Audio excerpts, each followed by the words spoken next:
Yo, yo, yo, yo, yo, yo, yo, yo, yo, yo, yo, yo. It's your boy Uchay, I got my boy QDeezy. We are the ill-advised wise guys. Check out the full podcast, link below.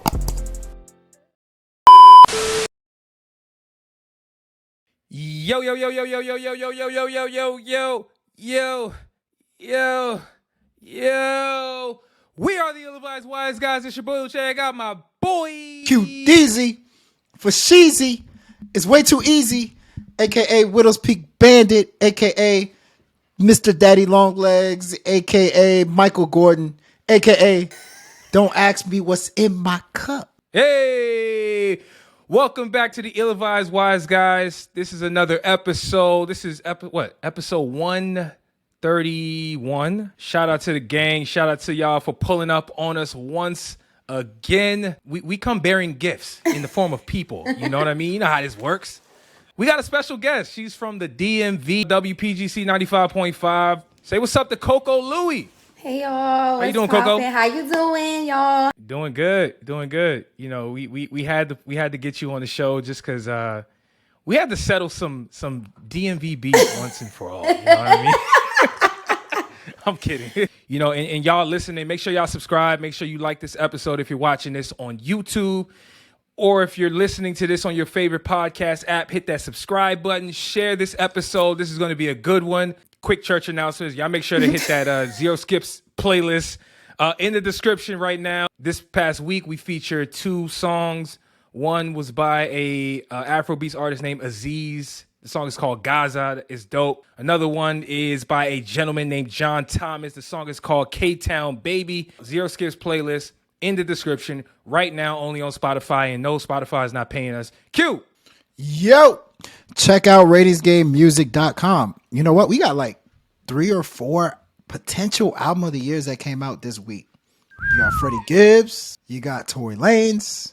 You got YG dropped. DDG. You know DDG, the person that said he thought racism was over. DDG dropped. Kid Cudi dropped too. Check out our reviews on it and ratingsgamemusic.com. And so let's get into these topics. We're going to talk about have music blogs become more impactful than the musicians themselves? Also, do we really want our favorite artists to grow musically? I know everybody always talks about, oh man, this person, they've been making the same music for 20 years. Man, why they never switched it up? But it's like when they do switch, is that really what we want as fans? And then also we're going to get into gatekeepers. You know, is that something that's good or bad for the culture? You know, we talk a lot about people getting blackballed. Can some blackballings be good? Are there situations where we do need people to guard the quote unquote gate? But first, we want to kick this off with Coco Louie and really get into your background. So Coco, thank you for joining the show once again. Can you tell the people who you are and where you come from and what you do? Yes, well, first off, thank y'all for having me. And what's popping, y'all? It's your favorite tomboy Barbie, Coco Louie. You guys can catch me on WPGC. I'm a media personality. I do it all, literally all things media. 2 to 6, Monday through Fridays. You can catch me with the big homie DJ Flex. Then turn around at 6:40 and catch the Hot Cocoa Report with myself and DJ Academics. And that's 6 to 10. And then on the weekends, you can catch me also 10 to 2 Saturdays or 10 to 3 on Sundays. I love all things media.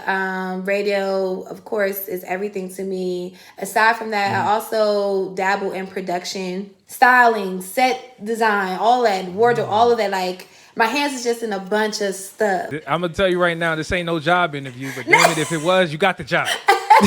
you got Thank you. I don't know how much they realize how big WPGC is. Yeah. Like, we grew up on it. How did like that position come about for you? Growing up, I was always like a different kind of kid. So you know how the teacher may say, oh, what do you want to be when you grow up? And I was like, oh, I want to be this or that. With me, my mind was different. So I was like, oh, I want to be a singer because I love to sing. I want to be a singer. And if I can't be a singer, then I want to be a hairstylist. And if I can't be a hairstylist, then I want to be a teacher. And if I can't be a teacher, then I want to be a lawyer because I like to argue. Fast forward, I love to write. So 8th grade, this movie came out called 13 Going on 30. And I just remember when I saw the movie, wrote, but she wrote for like a fashion magazine. So I don't like news because the news is depressing. I'm more of like the fun stuff, entertainment, fashion, all that. So I'm like, dang, I know that being a singer is not like a typical everyday job. So if I can't do that, then I'm trying to be around that. Like, how can I get there? And then in high school, I used to win everything off the radio. Concert tickets, money, all kinds of prizes, like legit. So the fact that I ended up in radio is hilarious to me. So I majored in communications with a concentration in broadcast journalism, TV and radio. And from there, my freshman year at Virginia State, I did like this crash course, and literally you learn everything in the radio station, like how to run the boards manually. Of course, you're in school, they tell you to do an internship. And so a friend of mine, she was telling me about the internship at PGC. But the following summer, I reapplied and I got it. And literally anybody that knows me knows like I work hard. I literally was that intern. I wasn't a nagging intern, but my hand is up. Oh, I could do it. Yeah. I could do it. So from my internship and just doing really well at that, I was offered a job. Now my job wasn't solely like on air. Like it took some time to get there. Aside from just having tunnel vision, it was literally just my faith because radio is a very competitive industry. And then doing radio in a top 10 market, like I believe DC is number 7. Just trying to get my little pinky toe in the door.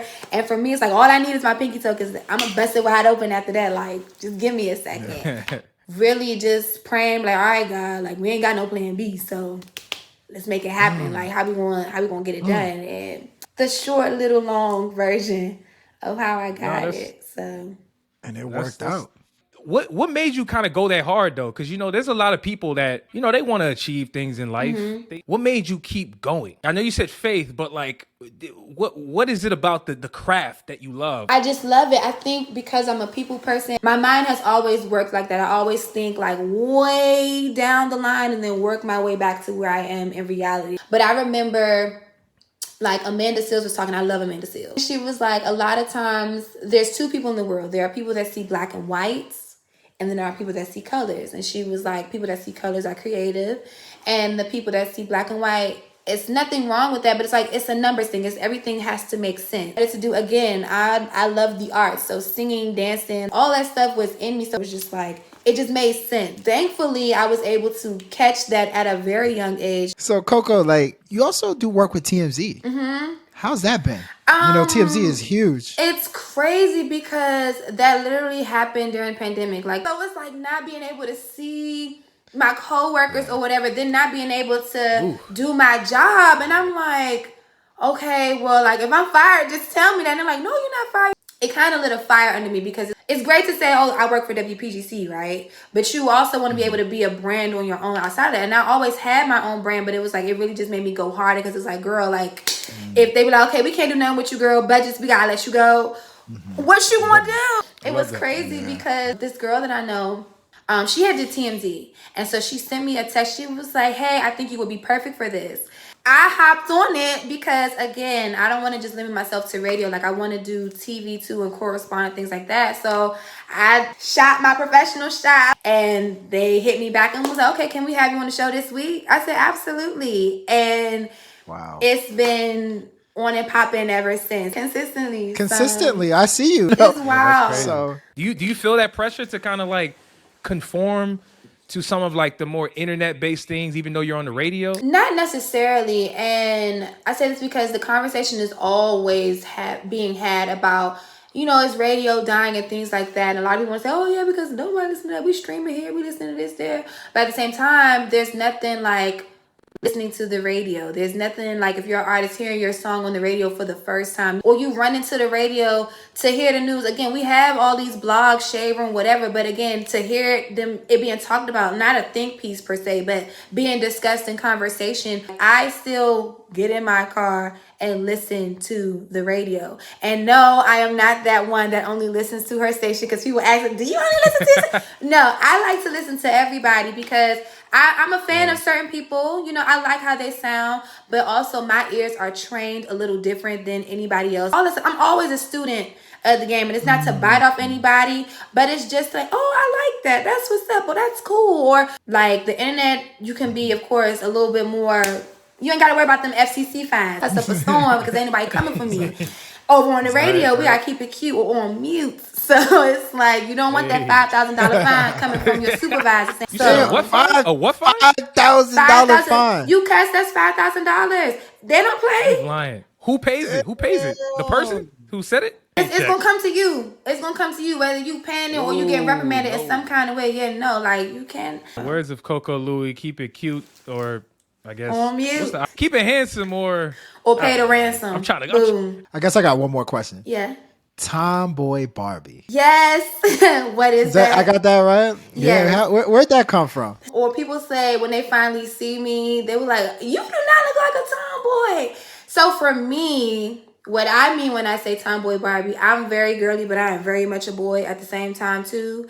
My nails are always long. I hate short nails. I love me a good wig or weave. I love me my lashes. I love me my makeup. I love me a good heel. But I also love me some sweatpants. I love me some J's. I love me some tints. Like I like to be comfortable. So it's literally just me. Right now, I'm enjoying living my Hannah Montana lifestyle. And what I mean by that is a lot of times people haven't really put the face to the name yet. I could be out and you may not even know that you're talking to me because 9 times out of 10, I'm never introducing myself as Coco Louie, depending on the setting that I'm in. But outside of that, if it's not a media setting or entertainment setting or a work setting, then I'm going by my government name. That's dope. Thank Tomboy you. Barbie. No, I was gonna say what Coco Louie is that like a combination of your government? I know you Oh no, Louie, like a part I of your get that government. question too. But the name came from my Twitter.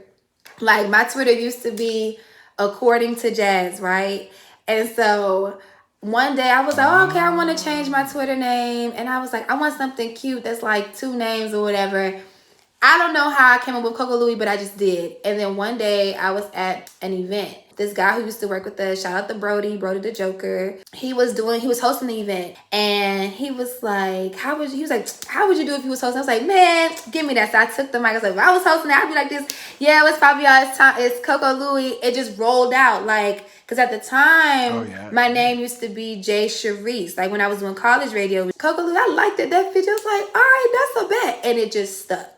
So wow, it's just big. I ain't never changed my Twitter handle since then. That's great. So, people can find you on WPGC if they're in, I guess, this general DMV metro area. But you can listen outside too. Yeah, I was about to say, like, where can people actually listen to you if they want to check you out? You can download us using the Odyssey app and stream us there. Hey, or you can go Get to WPGC.com and listen there as well. Wow, I really feel like I'm working on my day off. No, that's what's up though. Y'all get over there, y'all check her out. Y'all ready to talk about some things that's happening that we should probably get to? Y'all ready? Yes. Next topic. Gatekeepers. Are they good or bad for the culture? Gatekeepers get such a bad rap. Yeah. You know, don't they? Just the word just sounds so menacing. Hey, what crime did you commit? Oh, yeah, 2nd-degree gatekeeping. I'm done. To me, I think they exist in really every industry, right? Mm-hmm. And so from a music standpoint, they're there, right? Whether we talking about, speaking of radio, whether we talking the program directors at different stations, they might be considered gatekeepers, right? If we talking about people who control the top playlists in the country on Apple, Spotify, you might consider them gatekeepers, right? Where this comes into play is we seen DaBaby just drop his latest album, Baby on Baby 2, which unfortunately, I guess for him, is not slated to sell very well, at least first week. People are really starting to have this conversation about whether or not he's being blackballed at the moment. Where does gatekeeping actually benefit artists, or where does it actually do a disservice? Gatekeeping, whatever industry it is, or whatever, in whatever capacity, I don't think that it's always a bad thing. I think sometimes people may over exaggerate their role as the quote unquote gatekeeper, but I think that in some respects it is necessary. Now, to flip it to the whole DaBaby situation, here's my thing, because we were just talking about this, me and Flex, and it's like, why can't it just be a thing of you being blackballed because of your actions? Your mouth, how you carrying on, ain't got nothing to do with nobody trying to blackball you. Like, you're doing it yourself. Like, your actions and the things that you say are overshadowing your music. And so now you're coming off as corny. Don't nobody care. Like, when it becomes to that point, like, your actions are overshadowing your artwork, you lost it. You, at that point, are your own gatekeeper, and you are messing it up for yourself. Don't nobody got to do that. You out here going on live, talking crazy, coming at this person, being corny, releasing a song talking about something you hit Megan. Like, bruh, seriously, you're doing it yourself. Nobody has time for that. And then you got short man complex too, but that's a whole nother conversation. So, you know, insert Nene, said what I said. Going left. He's doing it himself. I honestly don't feel like it's a thing of him being blackballed. Same thing with the other leprechaun, but we're gonna leave that for another day. Hey, Q, what do you think? Because I will offer some pushback. We all biased, right?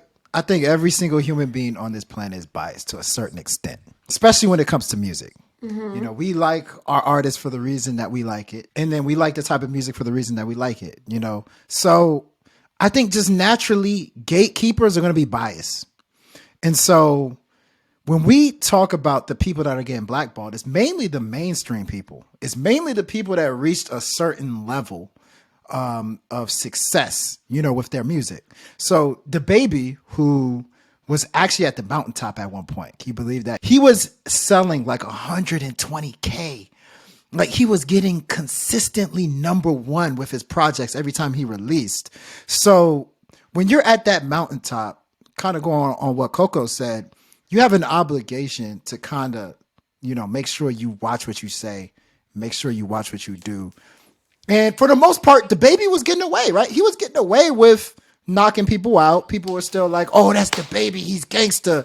You know, he was getting away with, you know, getting arrested and doing all these antics. But I thought that it really was when he called out the LGBTQ community. Mm-hmm. That's when it really took a left for him. And I think that's the community that you don't want to upset. So I think it's a mainstream issue. Because same thing with Tory Lanez. Tory Lanez got to a certain point where he was a mainstream artist.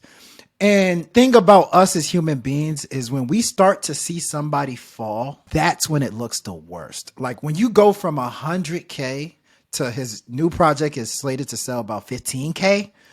Like that fall, it's no longer a blackball. It's people are now looking at your fall and saying, I don't want to follow somebody that has fallen that far. So at the end of the day, I think it's a biased thing, but it's also up to the artist to turn it around, to make sure that your fall is not a free fall. If they care. You know what I mean? If they care enough. And if they can admit, I think the problem with the baby, he admit he did wrong. That was the thing. Like after everything that he did, he was like, you know, I'm still going to be here. I'm still going to get my money.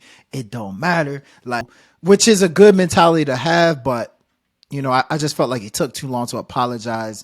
Too much of an aggressive approach to his response, and it turned people off. So the gatekeeping part is really, I don't really think that's the issue. The issue is he was never able to stop that free fall. You just got to like stop the bleeding a little bit. His fall from grace has definitely been self-destructive, obvious that he has not helped this case.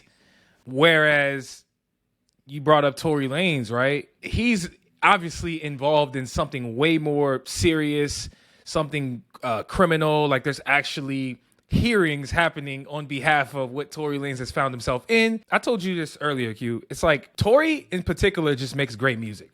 At a certain point, when are we going to just say, okay, these people are musicians, let's judge them for their music? Right. And I know there's clearly more that comes with that, right? Like people can obviously offend groups of people. So I'm not making excuses for DaBaby. Like he was wrong, dead wrong. But like his music isn't hitting at all either. He's not making it easy for people to be like, you know what? Hey man, I know you fucked up DaBaby, but like, yo, you actually got a hit. Like there is a such thing of like your music not necessarily being as quality because he might have other priorities he's focused on as far as like where he's even going. Like I've never seen DaBaby this, well, that's not true. I'm about to say I've never seen him be this extra to get attention. The man has been extra from day one. We being real. You know what I mean? Like, like he's stooping to levels that are so it's actually very cringy for him to kind of do what he did on Boogeyman, right? To mention the fact that he hit Meg Thee Stallion. And so, but beside all of that, gatekeeping. I know you said gatekeeping is people are biased, right? Which is a fact. Everybody's biased to some degree. But I do think, though, that people in those positions of power, because that's really what it is, do have a responsibility to be as objective as possible where it applies. Now, obviously, that's an ideal world. It's an ideal word. I get impossible. that. Yeah. Is it really, though? Think about Tory Lanez, right? Think about this for a second. He's accused of assaulting Meg Thee Stallion. He's actively in court. I thought that we lived in a world, we know that's not true. I thought we lived in a world where it was innocent until proven guilty. I thought that's what it was, right? We obviously know that this world runs off like the court of public opinion. People make all types of assumptions. Why is it that before we get any type of judgment in that particular situation, somebody deserves to be blackballed? Somebody deserves to get their entire living that they make off this music stuff compromised because they're involved in a situation where it's possible he may end up being not guilty. We don't know. What I find more troubling is the fact that the court of public opinion chooses to rush to judgment before any type of facts are actually proven. That's a problem, in my personal opinion. What do you guys think? There's a difference between canceled and blackballed. Yeah. Like, blackballed is people don't want to work with you. People don't want to champion your stuff. People don't even want to listen to it, right? So I think in Tory Lanez case, he's blackballed because, well, actually, I don't even know if he's blackballed. I would say he's probably canceled because people actually still want to work with Tory Lanez. I think the baby is probably more on the blackballed side where people are just like, I don't really care to support this. Because Tory Lanez's situation actually ended up creating a dynamic of, especially on Twitter, women versus men. It really created a Megan versus Tory, women versus men kind of dynamic on Twitter. So a lot of the people that support Tory Lanez just support him because it's like, this is the first time a man, like in a while in this generation, a man is going against a woman, and like the case can be like go either way to some people. It kind of created like a hero of sorts, which is kind of weird. So I think that's where Tory Lanez gets his support. I feel like both sides don't like the baby. Women don't like the baby. Men don't like the baby. Kids don't like the baby. Dogs, like everybody don't like the baby. You know what's crazy? Yeah, I'm with you on that because I don't know. I can't prove this, but I feel like the majority of the baby's fans were women. I don't know why I have a sneaky. I'm talking about before, pre-blackball, pre-cancellation. I know, Coco, you called him short man syndrome and all this other. You know what I mean? Maybe that's true. Maybe it's not. You know what I'm saying? But I think a lot of women rock with him. A lot of women rock with him. It was just his little his aura. He gave off BDE, but over time it was giving a little teeny weeny, and it could very much not be that. But it's just like the way you carrying on. You got a skirt on, sir. Relax. Calm your tits. I'm just saying. Now with the whole Tory Lanez situation, I think with that, I can agree. I think it's more of a cancel thing, and as unbiased as I can be, because I have my own personal opinion when it comes to that situation, I think that just based off of factuals that we can see, like how both responded once that news broke, like how all of a sudden we was getting Tory Lanez's laughs. I forgot what he was calling it. We was getting his laughs all the time, and then the moment that got out, this man was silent. And so to me, it looks that reeks guilty. Like you got your hand in something, because if you not, you gonna stand up and say, no, that's not true. Megan trying not to really speak on it, trying to be like mum about it, whatever, because clearly we know now it's about to be a legal situation. And now it's like you're antagonizing her, and then you're trying to make it into music, and like to me that was corny. When she go out here and she making music about it, now you want to get all in your feelings, but you wasn't saying that when you was dropping songs trying to say you ain't do that to that girl, if that is the case, allegedly. So now when she want to respond back, now people feel away. But I think for Tory Lanez, it's more of a cancel thing than a blackball thing. But the baby, with the baby not trying to be biased, but for me, it was the Danny Lay situation. Regardless of what they are, the fact that you were on live, we didn't need to see that. If you're talking about, I wanted to have evidence, you could have hit record on your regular camera. The world did not need to see you doing that. You were being disrespectful. Regardless of what she was saying and doing, that is the mother of one of your children.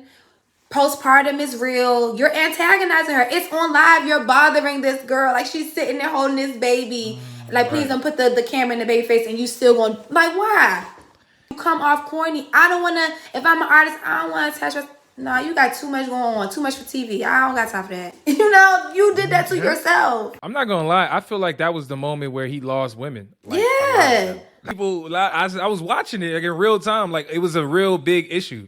A lot of women wasn't really rocking with him for what he did. Wow. Again, yeah, not saying we side with her, but it's just, you know, sir. I like the distinction though between canceled and blackballed though. I like that. Yeah. I do. I will say I do think Tory was blackballed initially. He got upgraded to canceled. I think that's what happened. So cancel is not as bad as blackballed. I believe that because I agree. I agree with you, by the way. I agree. Yeah, because if you think about it, look at what's happening now, right? You see Tory on the Breakfast Club now, right? You see Tory all over. He's now collaborating. He's now back on tour. He's getting more ingratiated with where he was before. Now, granted, he's an independent artist. You know, maybe the transition there is a bit different, but like, I'm watching Tory get ingratiated back into the music industry in a very slow manner. And it makes me think that, like, you know, he's no longer blackballed, right? And he could still be canceled to certain platforms, but just not fully, if that makes sense. It depends, because his latest stint with August Alsina is going to end him right up in the same boat as the baby. You out here smacking people because they ain't give you a dap. You look wild. You look wild to me, sir. Well, I'm not gonna lie. Can we be real? Listen, I know this is the ill-advised wise guys. I'm being honest with you. He shouldn't have did that. All right, he's in a legal issue. He's in a legal situation. But did you hear the way August Alsina was talking to him? Yeah. First of all, no, don't mind the caption. Did you hear the tape? Did you hear the tape? No, I just saw the video where he's like walking past. And I saw that. I saw it too. I didn't hear any audio. I just saw the video, and it's like he just looked at him. Now, granted, the look might have been a little stank, whatever. But you gonna run a nigga? Can I? Oh, I don't know if I can say that. Oh yeah, of course you can. FCC. Now you gonna run a man a fade because he ain't dap you up? You look you got your skirt on too tight, my guy. But it's like, look, you know, I do think, without going into it too deep, like, I do think we all are making assumptions about the dynamic. We don't know exactly what the issue is. True. I'm just saying, did you hear the way this man was talking to him? I can understand a Tory wanting to slap somebody for talking to him in that manner. Yeah. And you want to talk about skirts? Did you see what August Alsina posted? I did. That was very, very. It was very skirt-like, wasn't it? Was it not? But I mean, he's also with the dramatics. Here's the thing that always confuses me, right? It's like, in their content, like the baby and Tory Lanez, they rap about stuff like that. Yeah. So like when they actually do it, it's like, should we punish them because we weren't, like I said, we weren't punishing the baby until, you know, the Danny Lay, until he spoke up saying some disparaging comments about the gay community. That's when we started to actually punish him. But the baby was running up on people, slapping people, and all that. So, I mean, we want to know what you guys think. Shall we move on? All right, next topic. Do we really want our artists to grow musically? As of late, you know, with all these albums I've been reviewing, what I've noticed is that a lot of people are sticking to what they do best. Like, for instance, Freddie Gibbs, mafioso rap. He doubles down on mafioso rap on his new album. Pusha T, his last couple of albums, he's been doubling down on the whole like drug dealing type, you know, thing. Drake, you know, he's been doubling down on, you know, the heartbreak Drake. Coco, I don't know how big of a Beyonce fan you are. I am. You're a big Beyonce fan? Uh-oh. I am. You might kill me. You might kill me on this one. Beyonce probably put out her most experimental effort with this last album, Renaissance. Did not hit as much as I expected it to. Like, I feel like not enough people have acknowledged how much, experimenting she did on it, how much she challenged her artistry. It had me thinking, like, do we really care for our artists to grow? Like, do we really care for our artists to experiment, or do we want them to just stay who they were? I love when artists grow. I think it's important for artists to show growth. And I think for me, I love this body of work. And of course, I know a lot of people were like, oh, what is this? It's on the fence. It's literally half and half. This works for her. It was so far left from what we're used to hearing all the time. Of course, Drake came out days before she released Break My Soul. So it's like you have Drake trying this sound, and when the album came out before Sticky became the single, it was just like, what? Like, he trying to do house, and it was like, it didn't make sense. Maybe like a modern take on house. And being so, like, my dad's side is from Jersey, so I grew up on like real house. When Beyonce dropped the album, when I heard Break My Soul, of course I loved it. And I was okay, like, it's kind of in the realm of, like, when we heard Drake. But then when you hear the album in its entirety, that project, if you from Jersey or you listen to house, but it's like her album gave me classic house. And then it's like Drake missed the mark. Like, I see what you was trying to do, but you ain't had the same people that Beyonce had in that studio with her. Because, no, you missed it. Not by a long shot, but you missed it. Because some songs in there, it's like, all right, cool. I think Drake's album, it's a cool sound. It was different from him, but it wasn't too far left because we've heard him experiment with like Afro beats and things like that. Yep. But to try, for people to try to label it as like a house, that's not that. Now, Beyonce, this for the girls, this is for the kids, this is that. I think it was so different and refreshing, and it worked for her. I love it. Like, that album has had me in a chokehold. There's very few albums that you can listen to from start to finish without skip, right? And the way her album is done, the transitions just flow. You'd be crazy to try to, I'm gonna just listen to only this song. Is chef's kiss. Like, I think growth is important for obvious reasons, right? I think, people should want to grow. However, there is a such thing as growing too early. Maybe you're not at the point where you should be switching it up. This is not as dramatic of an example as Beyonce, because she switched genres completely. But I look at people like Roddy Ricch, right? To me, Roddy Ricch was popping. I should say he was bubbling for years before, the box hit. When the pandemic happened, everybody was loving Roddy Ricch and his debut album, Please Excuse Me for Being Antisocial. 2 years goes by, we're still in the pandemic. He drops his next album, Live Life Fast. And to me, you could argue, like, musically, it's not that far off from what he was doing before. There are little subtle things that you can do within the music that you could consider growth. Like, I felt like what Roddy was trying to do was be a little bit more rappy. Like, he was rapping way more. I thought he moved away from the melodic side that really gave him, at least stamped him literally like 2 years prior. And it caused a real big divide amongst his fans. Like, people were really saying, yo, Roddy fell off. What happened? His music ain't hitting like it was 2 years ago. Roddy, man, you fell off, blah, blah, blah, blah, blah, right? And he took a real combative approach in the beginning. He was like, fell off. Like, what are you talking about? Like, I'm Roddy Ricch. Like, what are you talking about? But then, like, I think the pressure kind of mounted. And he eventually just said, okay, all right, I'm going to give y'all what y'all want. Right? Like, I'm going to give y'all what y'all want. I'm going to keep being me. I'm going to do what I was doing before. And I don't want to date the podcast in particular, but he dropped the song yesterday, right? It's called Stop Breathing. And I think it goes in line with exactly what Roddy Ricch was known for. To me, I think he's giving the fans what I believe, or at least he believes they want. Sometimes the fans can kind of hold you hostage for growing too early. Like, maybe Roddy Ricch just wasn't at the point where they wanted to hear something different.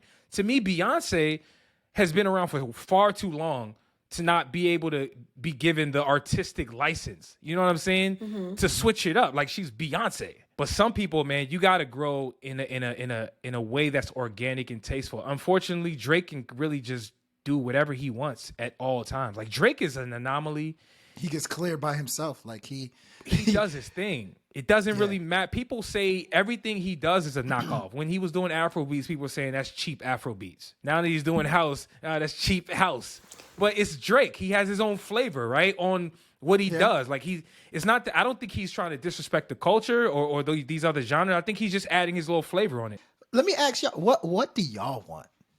Like, so if, like Coco, if Beyonce got Renaissance and Beyonce got Lemonade, Beyonce says she's about to drop another album.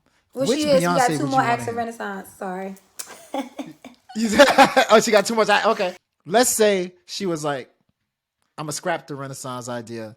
The next album is exactly what you want from me. Like, which Beyonce would you want to get? Like, because to me, in my personal opinion, I think Lemonade is her best body of work. And like, if we were to get another Lemonade out of Beyonce, I would be like, wow. Like, for you, what would you want? Would you want her to experiment again? I think Lemonade is a great body of work, but honestly, I feel like Renaissance is her best body of work because it just goes there. I think she pushed the limits and honestly didn't care about the opinions of other people. And then it's like, just her attention to detail is so immaculate. Like, and I think that because this album is so far left for some people, they're not really like tuned in as you could be. Like if this was a Lemonade, to see the things that she's done, just it's great. Yeah, it's a whole experience, and it's just like every day. I've seen this several times. Like first week, listen to the album. You think, oh, okay, I really love this song, but it's like you listen to it again. No, dang, I love this song. Like, I feel like I'm in one little big disco ball. I mean, that's the mark. It's like that's the mark. But that's the mark of a great album. You know, like you know, the great albums do that, regardless of the genre. Like you have a different day when you got a new top 5 songs that you write. That one's good too. You know, so each song is an experience. Beyonce is really good at recreating herself. Yes. Like, she recreated herself like 5-6 times, and I think that's what because even the Lion King album, I thought the Lion King I was going to bring that up. Fantastic. Yeah. I was going to bring that up. She recreated herself. So, do you give an artist more points for or trying to experiment? So, let's say they experiment and it's bad, like Kanye did. Personally, I thought 808s and Heartbreak was average. I'm not going to lie. I didn't love 808s and Heartbreak, but I gave him points for experimenting. Then I gave him points for dropping, let's say, a college dropout. The fact that you were able to experiment is dope to me. But I don't know, do y'all feel the same way? Like, do people get points for just experimenting? I'll say this. When you're not known as somebody who experiments, then you just start experimenting out of the blue. It may be a little left field. I'll give you an example. G-Eazy did it. G-Eazy for the longest was rap. He rapped, you know what I'm saying? Like his persona was all rap, and then he just flipped the script, and then he went like real alternative. It wasn't that it was garbage. It was just like, bro, like you're not even that type of artist from what you told us. You know what I'm saying? So, but in general, I give people credit. It shows a different level of artistry, you know, that I think some artists are just not capable of. Like, there's nothing wrong with the artists that got one lane and that's all they do. I'm going to call you out. It's the ill-advised wise guys. I got to call you out. The Weeknd dropped a pretty good album this year. He experimented quite a bit. What'd you think 100%. Of it? You were like, oh, yeah. I mean, but not only you, his sales went down, right? Okay. So his sales went down. So people are clearly on Twitter. People are like, I missed the old Weeknd. You know, the Weeknd that was like sounding depressed, but not depressed. You know, singing over hip-hop beats. People are like, we missed that old Weeknd, right? They want that. But when he experimented, I thought it was actually pretty good, right? So what do you call it? Like some people, I feel like Beyonce can experiment. We happy about it. The Weeknd does it. We don't. Like, is there a happy medium there that we can get to? I don't have a problem with the Weeknd experimenting at all. Like, I think it's fire. Like, he's been doing it for a while. The After Hours, to me, was half experimenting, you know, half old. Actually, even let's go back even further. Like the album Starboy.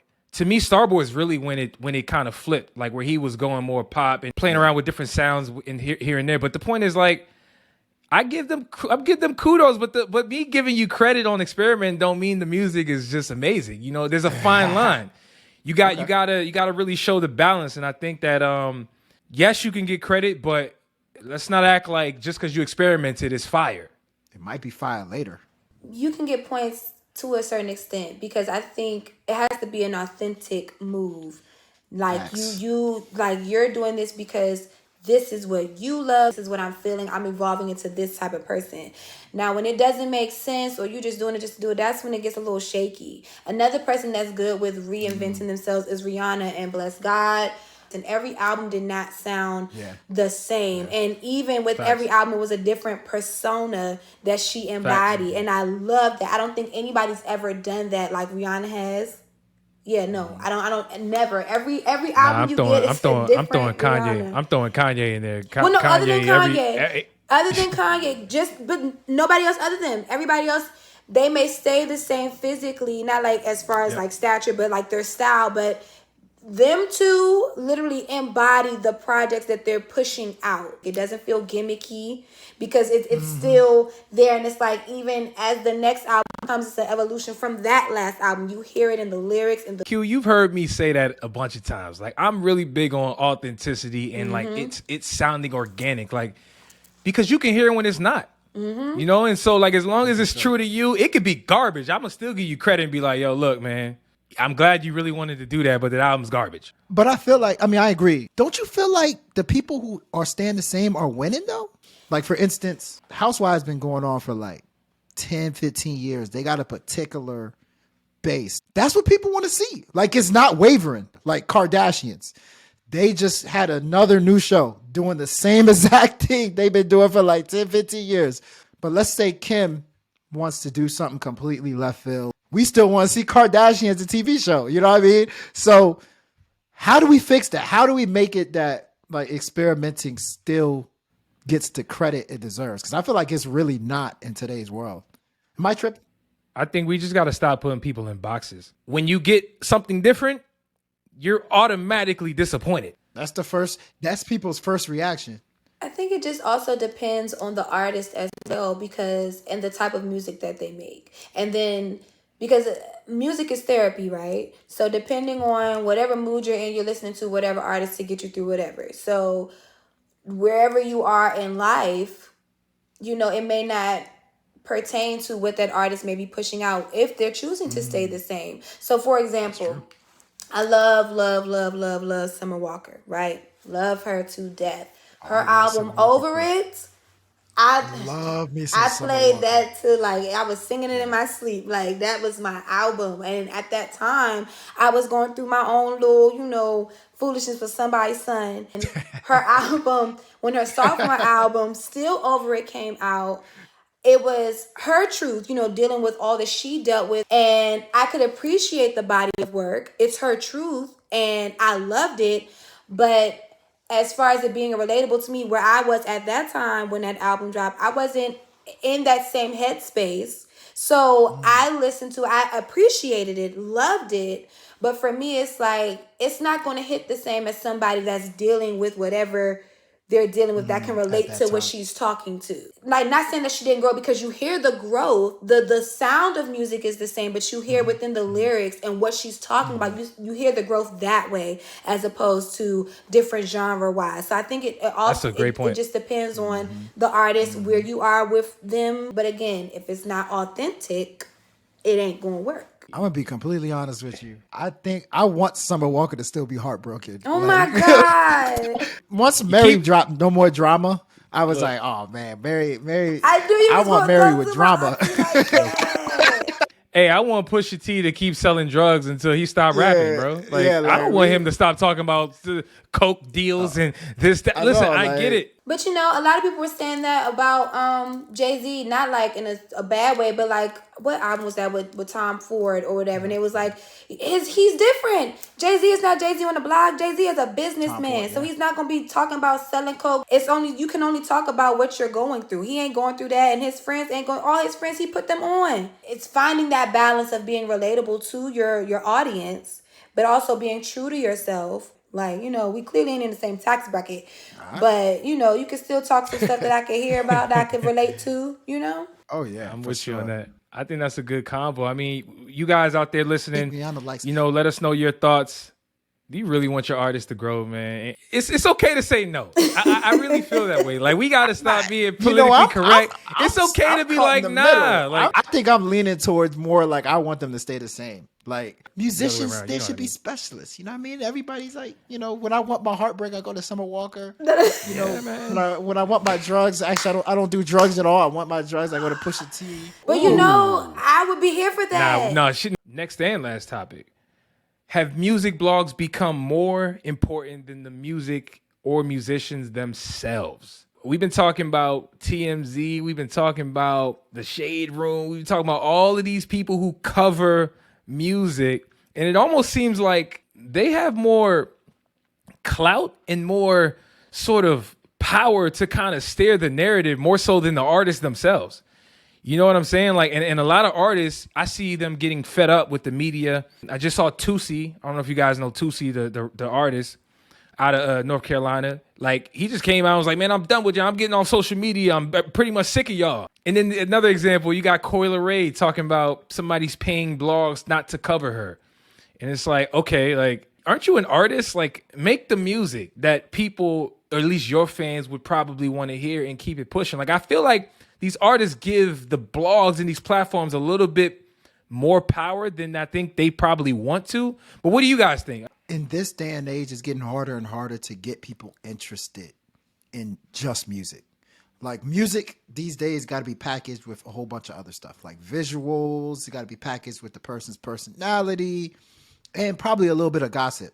So the artist probably won't tell you, but the gossip actually helps them. Like, in my opinion, there's certain bodies of work that I've listened to and I've been inclined to listen to just because maybe they have drama. Like, for instance, Tory Lanez, right? Tory Lanez dropped Daystar. And he was going through his whole thing with Megan Thee Stallion. I feel like it actually helped for a lot of people that are fans of his to hear what he had to say. Because like Coco said, he wasn't talking. Mm-hmm. So you really got a chance to hear what he had to say on the album because of all the pressure from the blogs and stuff like that. So I actually think media helps them. At the same time, I think it's when media don't have the full story of something that it can hurt somebody, right? Like, the whole Kobe Bryant situation, rest in peace. It was really a scramble because people didn't know what was going on and there was misinformation, people trying to like rush to the story. Maybe a lot of his family and friends heard about the situation on TMZ, or on the news. So when it gets like that, I can understand where people feel it's a disservice to them. But if blogs and stuff are just reporting facts, I don't think there's anything wrong with it. It just has to be a factual thing. And I think, like, for example, the Kobe Bryant situation. I remember I had to break that story that day. Crazy because I'm a huge Kobe Bryant fan, huge Lakers fan. Mm-hmm. So when I was like at the end of my show and I'm seeing things and I was like, no, this ain't true. And I was like seeing people talk about it, but I'm like, no, let me look for like reputable sources first. So I went to TMZ and I didn't see nobody report it yet. I went to Shade Room and I didn't see nobody report it yet. Literally within like the next 10 minutes, that's when I saw it. And then I got a call from my supervisor like, yo, you're going to have to break the news. And so I'm like, as a fan now, I'm like trying to not get emotional. But it's just like something like that is so sensitive. And you ain't trying to get sued either for dropping wrong information because look at Cardi B with that blogger. That's the thing. Like, I think when it comes to the blogs, like, they hold power to an extent. It should all be factual. And if it's stick to the facts, if you want to give an opinion piece, that's one thing. But when you start making accusations or allegations, and then it could turn legal, and now you being sued for something, that's when you need to stop. Yes, give us the music. But now social media is so prevalent, like, it makes people feel like they can touch the artist now. Like, they want to be all in your business. They can say whatever they want to say to you, whether right or wrong, and then forgetting that these people will clap back because they are human beings at the end of the day. With the blogs, if you're pushing, like, only negative things about me, it's like why not speak on what I got going on? You want to perpetuate all the drama? Why not the good stuff? Chris Brown says it all the time. Y'all always want to talk about when I'm doing something bad, but when I got good stuff going on, y'all never want to talk about it. Let's highlight this. Let's, you're fueling that, or fueling the minds, and everybody is so impressionable, whether young or old now, and all they see is, well, on social media is this, not knowing that social media is fake. So I could be going through hell, but you ain't gonna know that if all I'm pushing out is happy moments or everything look lit. Artists may place a prevalence on that, because it's like, I'm doing my best to, push out great music, doing these interviews to talk about whatever. Because even in the interviews, you take a small little clip and now you turned it and twisted it to something else. And now it's like, oh my God, this person that said this. That's not the full context of what I said. The blogs, they have a certain power and they know it. And you got the ones that are true to the craft and they understand, state the facts inside of it, state the facts, don't be messy.